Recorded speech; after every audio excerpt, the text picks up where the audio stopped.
வணக்கம் என் அன்புக்குரியவர்களே. இந்த சாலையில் இந்த போக்குவரத்து வண்டி பைக்கு போய்கிட்டு வந்துக்கிட்டு இருக்கு பார்த்திங்களா. இது மாதிரி தான் நம்மளுடைய வாழ்க்கையுமே.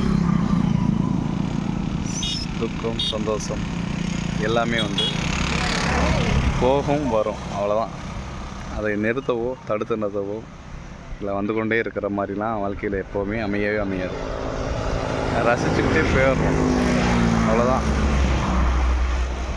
மிச்சம் இருக்கிற வாழ்க்கையை கூட அழகாக நினச்சிக்கிட்டு வருத்தப்படாமல், தயக்கம் இல்லாமல், பயம் இல்லாமல் சந்தோஷமாக கடந்து போகலாம்.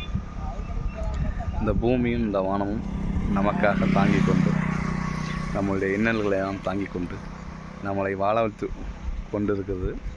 அதனால் எப்போவுமே மகிழ்ச்சியான ஒரு பாதையை நோக்கி நம்ம பயணப்படணும்னு நினைக்கும் போது அதில் கூட குறைய எல்லாமே இருக்கும்.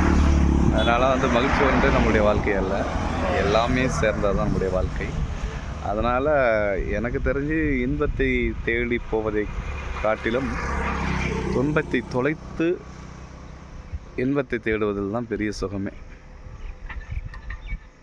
துன்பத்தை ரசிக்க கற்றுக்குங்க. மிகுந்த ஒரு எதிர்பார்ப்பில் எந்த ஒரு விஷயங்களையுமே பார்க்காதீங்க, வாழ்க்கையே கசந்து போயிடும்.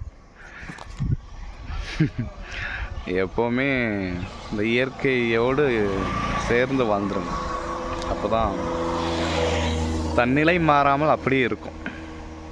இல்லைன்னா எல்லாத்தையும் எதிர்பார்த்துக்கிட்டே வாழ்ந்தோம்னா தன்னிலை மறந்து பல கஷ்டங்களை சுமந்து வாழ்கிற வாழ்க்கையாகவே வாழ்ந்துடும். அதனால தான் மகிழ்ச்சி என்ற ஒன்றை மட்டும் தேடாதீங்க. அது ஒன்று மட்டும் நம்மளுடைய வாழ்க்கையும் அல்ல, நிறைய விஷயங்களை கடந்து போகிறது தான் நம்மளுடைய வாழ்க்கை. இந்த ஒரு மரங்கள் தன்னிலை மாறாமல் அப்படியே இருக்குது. மனுஷன் அங்கங்கே நகர்றதுனால தான் நிறைய விஷயங்களை பொய் புரட்டு ஏமாற்றங்கள் அனைத்துமே சுமந்து கொண்டு வாழலாம். மரங்கள் பாருங்கள், அதே இருக்கிறதுனால என்னவோ அந்த நிலை மாறாமல் இருக்குது.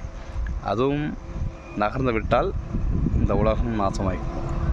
மனிதனும் இருக்க மாட்டான், மரங்களும் இருக்காது.